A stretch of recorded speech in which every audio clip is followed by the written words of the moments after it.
चीन की एक और चाल बेनकाब। अब क्या करेगा भारत? भारत को डराना चाहता है ड्रैगन। बॉर्डर के पास फिर से शुरू की नापाक साजिश। देखिए कितना खतरनाक है चीन की ये साजिश। जवाब देने की तैयारी में भारत। भारतीय सेना ने कर ली है पूरी तैयारी।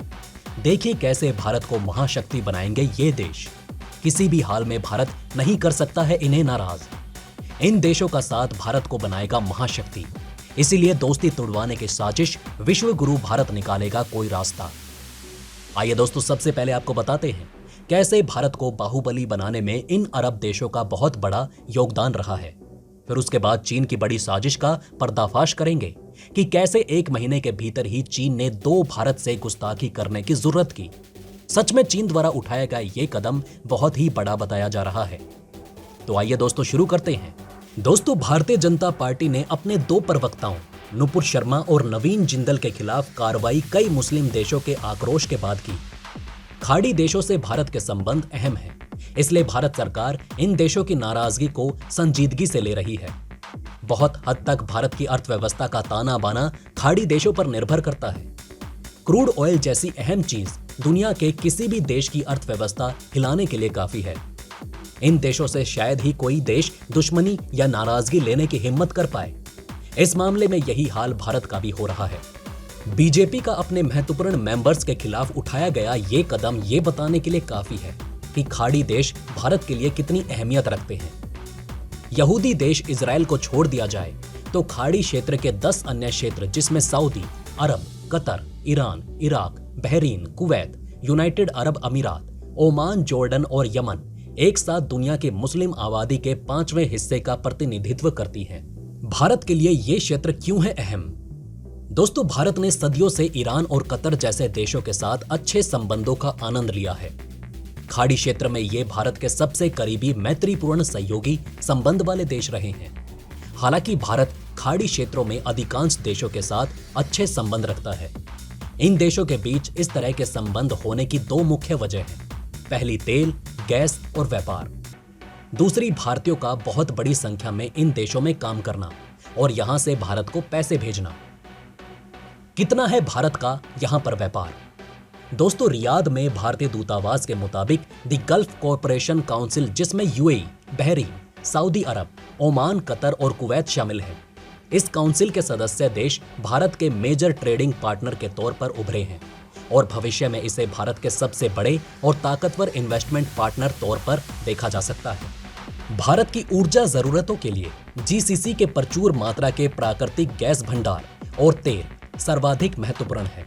साल 2021-22 में यूएई भारत का तीसरा सबसे बड़ा ट्रेडिंग पार्टनर है और 45 अरब मिलियन का इंपोर्ट और 28 मिलियन डॉलर के एक्सपोर्ट के मामले में दूसरा सबसे बड़ा पार्टनर है। बीते वित्त वर्ष 2021-22 में भारत के साथ यूएई का कुल 6.6% निर्यात और 7.3 आयात का कारोबार हुआ था। कोरोना काल के बाद भी भारत और यूएई का व्यापार बीते साल से अब तक 68.4% रहा है।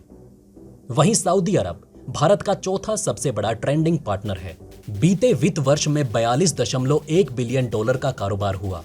भारत इस देश से सबसे अधिक मात्रा में क्रूड ऑयल का आयात करता है, जो बीते साल चौथा सबसे बड़ा 34.1 बिलियन डॉलर आयात रहा। उधर इराक की बात की जाए तो ये बीते वर्ष 34.3 बिलियन डॉलर का भारत का 5वां सबसे बड़ा ट्रेडिंग पार्टनर है। कतर के साथ कुल ट्रेड 15 बिलियन डॉलर का रहा। ये देश भारत को नेचुरल गैस सप्लाई करने वाला बेहद अहम पार्टनर है। देश के उपराष्ट्रपति वेंकैया नायडू ने बीते वीकेंड पर रविवार को कतर में अपने कूटनीतिक दौरे के दौरान कहा था कि भारत अपने कुल नेचुरल गैस का 41% आयात के लिए कतर पर निर्भर करता है। खाड़ी देशों में कितने भारतीय अपने देश की अर्थव्यवस्था को देते हैं गति? दोस्तों, भारतीय विदेश मंत्रालय के मुताबिक 13.46 मिलियन भारतीय नागरिक विदेशों में काम करते हैं। अगर इसमें वो नागरिक भी जोड़ दिए जाएं जो दूसरे देशों की नागरिकता ले चुके हैं तो ये आंकड़ा 32 मिलियन तक पहुंच जाता है। अगर केवल 13.4 मिलियन एनआरआई को गिना जाए तो सबसे अधिक भारतीय खाड़ी देशों में ही रहते हैं।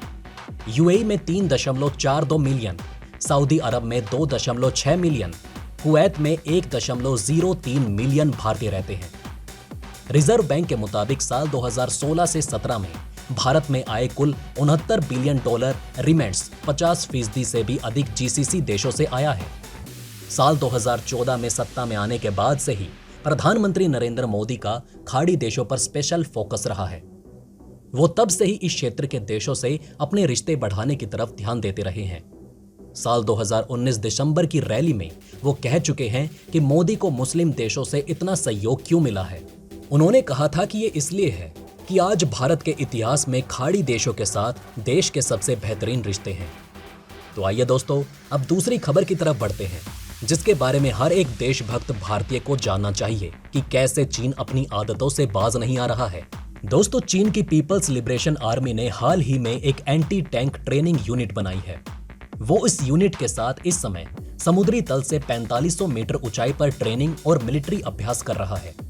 परेशान करने वाली बात यह है कि अभ्यास पीएलए के पश्चिमी कमांड यानी कि सिंजियांग मिलिट्री रीजन में किया जा रहा है। ये इलाका लद्दाख के पास मौजूद एलएसी के उस पार पड़ता है।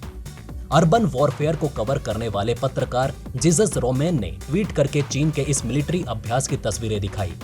इन तस्वीरों में 2 कमांड व्हीकल्स, 8 HJ-10 निगरानी क्षमता से लैस wheeled anti tank missile system, 4 transport loading vehicles और 4 लोडर्स दिखाई दे रहे हैं।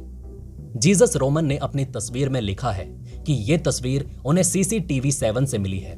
जीसस रोमेन ने अपने ट्वीट में लिखा कि जो सैन्य वाहन इस मिलिट्री अभ्यास के दौरान दिखाई दे रहे हैं वो Norinco HJ-10 red arrow 10B anti tank मिसाइलों से लैस हैं। यहाँ कुछ खास तरह के सेंसर पेलोड्स भी दिखाई दे रहे हैं जो किसी तार वाले अनमैन्ड एरियल व्हीकल से संबंधित लगते हैं। अब दोस्तों, आपको बता दें कि red arrow 10 anti tank missile का बॉर्डर के पास होने का मतलब क्या है, इसकी ताकत कितनी है। HJ-10 यानी कि red arrow 10 anti tank missile को चीन ने बनाया है। ये मिसाइल ना दिखने वाले टैंक्स पर भी दागी जा सकती है। एंटी हेलीकॉप्टर भी उपयोग की जा सकती है। हवा से सतह पर या सतह से सतह पर मार कर सकती है। यानी ये सिर्फ टैंक उड़ाने के लिए नहीं, बल्कि इसका उपयोग किसी भी तरीके से किया जा सकता है। Red arrow 10 anti tank missile में हीट यानी कि हाई एक्सप्लोजिव एंटी टैंक हथियार लगाया जाता है। इसकी ऑपरेशनल रेंज 10 किलोमीटर है। यानी चीन अगर एलएसी के पास कहीं रखकर इसे दागता है तो उससे भारतीय सेना और पोस्ट के लिए बड़ा खतरा हो सकता है।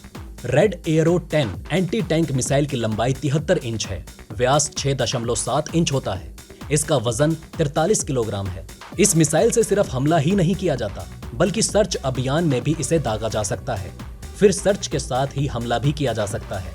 हमला करते समय इसकी गति 250 मीटर प्रति सेकंड होती है, यानी 1 मिनट में 15,000 मीटर मतलब 15 किलोमीटर। ये गति बहुत तेज है, इससे बचना बहुत मुश्किल हो सकता है। ऐसा माना जाता है कि चीन की सेना के पास ऐसे 100 red arrow 10 anti tank missile launch system है, जिनका उपयोग वो किसी भी समय कर सकता है। भारत के लिए ये खतरनाक बात है, क्योंकि अगर इस मिलिट्री अभ्यास के बाद चीन ने इसे एलएसी के पास तैनात कर दिया तो काफी ज्यादा मुश्किलों का सामना करना पड़ सकता है। अब दोस्तों, आप हमें कमेंट सेक्शन में बताइए कि क्या ये बातें आपको पहले से पता थी। अगर नहीं तो इनमें से कौन सी बात आपको सबसे ज्यादा इंटरेस्टिंग लगी, और कमेंट बॉक्स में जय हिंद लिखना ना भूलिएगा। तो दोस्तों, हमारे इस वीडियो में हमने आपको बहुत सी बातें बताने की कोशिश की। अगर आपको हमारी ये कोशिश अच्छी लगी हो तो प्लीज लाइक करें इस वीडियो को, और इसी तरह की और जानकारी पाने के लिए सब्सक्राइब करें हमारे चैनल को। जितना हो सके इस वीडियो को शेयर करना ना भूलें। धन्यवाद। हम फिर मिलेंगे एक और इंटरेस्टिंग टॉपिक के साथ।